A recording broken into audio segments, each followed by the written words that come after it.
I'm new, I decided to explain. Mr. Drew hired me yesterday. I'm in the art department. Why was I still talking? I didn't normally talk that much, so why was I now going on like this?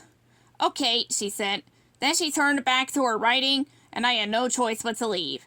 It's weird to think, now that those two brief meetings made you sure of me, made you like me. I'll never understand why, but I'll always be grateful you made the decision. I was lucky to have known you. The rest of the morning was pretty much a combo of me sitting at my desk for too long and then running deliveries. No one really knew I existed yet, and Miss Lambert assured me that when the rest of the studio found out there was a new gopher in town, I'd be in high demand. Enjoy the peace and quiet while you can, she said with her wry laugh, and take this music. So I did. I made my way down several stories until I ended up on the music level. This was the first time I really got a sense of what a maze this building was.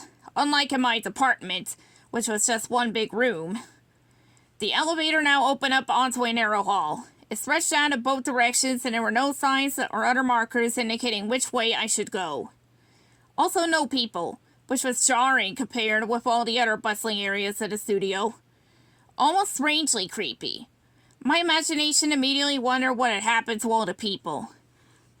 I pictured a giant hand. Let's see. Coming out of it. Let's see, the floor, scooping up all the people. It was funny, but somehow I felt a little uneasy still. I put that behind me because I was being silly. It was just an empty hallway. I chose to go right. I wandered along listening to the sound of my own footprints until the hall opened onto a little space with 4 rooms off it. Three of the doors were locked. The 4th opened onto an old bathroom that didn't look like it'd been used in a while. I closed the door. The uneasy feeling was still there. Locked doors meant someone wanted to keep people out. But an unused bathroom meant that people hadn't been there for a while. Which was it? There was another small dark hallway splitting off from this one, but it felt like I was going the wrong way deeper into the maze, so I turned and headed back the other way. I only had the 2 choices after all. I pressed the elevator and this time turned left. I felt more confident. This hallway had posters hanging on the walls, and as I walked along, framed sheets of music appeared, and even a few framed records hanging as art. And then suddenly, I was in a plain-looking hallway again. I spun around on my heel, but I couldn't figure out how it had happened. I must have missed a turn somewhere. I was starting to feel a little panicked. It was silly. These hallways couldn't go on forever. This building was wedged between 2 other buildings. This was New York, a city, or an island.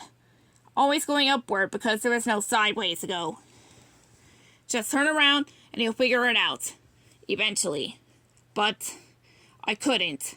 In fact, I couldn't find my way back to the elevator now either. I was starting to feel that familiar feeling I had delivery from Mr. Schwartz. I didn't want to be known as the late guy or unreliable. Not here. Not at the studio. Definitely not on my first day. I found myself in a hallway that was darker than the others. I was now genuinely getting scared. I was lost in a maze, and at this point my imagination was starting to get the better of me. Each time I turned a corner, my stomach clenched just a bit at the thought of what I might find. Or who. I turned to another corner, then I heard something. I strained harder to listen. Music. I could hear music. It was faint and thin, like a slow, high-pitched scream.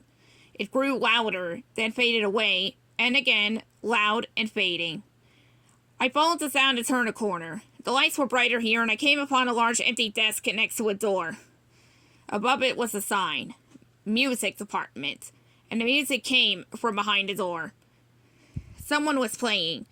That someone was going to help me get out of this maze. I carefully opened the door and peeked inside. It was a large room, with a ceiling 2 stories high and a stage at one end. On the back wall, a square of bright, white light flickered, as if a reel of film had just finished playing. I turned around to look up with a sharp sigh, only to confront the face of a creature covered in dripping black goo right in front of me. I stumbled backward and the folder in my hand fell to the floor. Forgotten, as the monster launched itself into the room using a doorframe to push its way toward me. Its whole body was Let's see, covered in, oh. No, let's see, something, just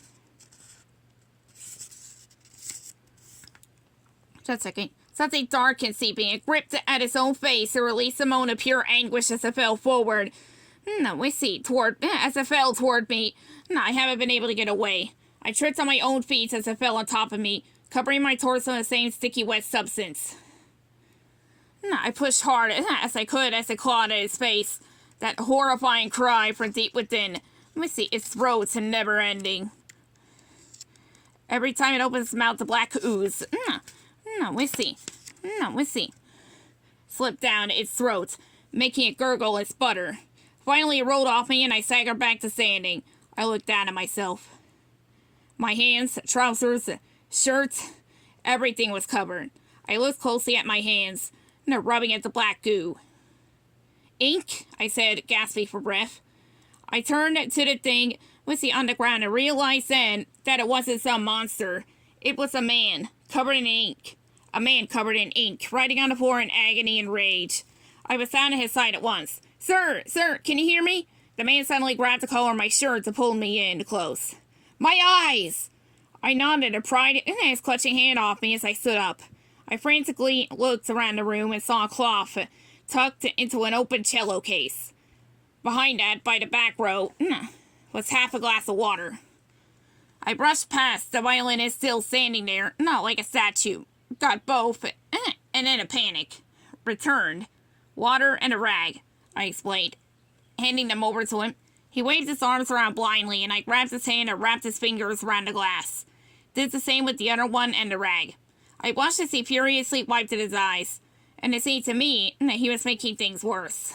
At the same time, I wasn't able to tell him what to do. He seemed a bit crazed. Ink can do that to you. Eventually, he was able to clean enough of his face off, because he calmed down and he dropped his arms to the side later, staring at the ceiling. You okay, sir? I asked. The man stared in silence for a moment longer, and then turned his head so he could look at me. His face was smeared, and the whites of his eyes weren't white. Instead, they were more like a pale shade of pink. Everything about him seemed pointy. His nose, his chin, even the shape of his eyebrows. That's what I noticed of red. The bit of blood dripping down his forehead. Am I okay? He asked with a laugh, repeating my question. He shook his head and then blinked at me hard. You're bleeding, I said, as gestured toward the spot. The man touched it, then ran his fingers higher over his scalp. He flinched, and then made a sharp pulling gesture with his hand. He looked at his fingers. In them, was a piece of glass. He looked back at me. Who the heck are you? Oh, I'm Buddy. I'm the new gopher for the art department. He stared at me longer this time. Then he started to laugh. This laugh was all breath and no sound. Almost like wheezing. Art department. Okay. Gopher for the art department. Answer me this. Why are you guys storing ink in my sheets music closet? And why is Joey running a pipe through my closet that's apparently filled with ink? A pipe? With ink? That definitely didn't sound normal. But then again, I had no idea what was normal for an animation studio. I don't know. You don't know. You don't know. The laughter got bigger, and even though it was still just breath, there was a clicking sound coming from the back of his throat now, too. He pushed himself up, and so he was leaning back on his elbows, still laughing. I don't know, as I said, as if repeating it wouldn't make it sound, wouldn't make it sound like a less funny answer. I don't even know where the sheets music closet is. I didn't know where most things were. Even now at this moment, I don't always remember where things are. But I remember the man getting up and grabbing me by the elbow. And I remember looking at the violinist. The way she quickly stared at me while he pulled me out of the room. I remember following and not knowing what was going on. And on his firm grip, his fingers were as pointy as the rest of him. I remember following a trail of inky footprints along the floor in reverse.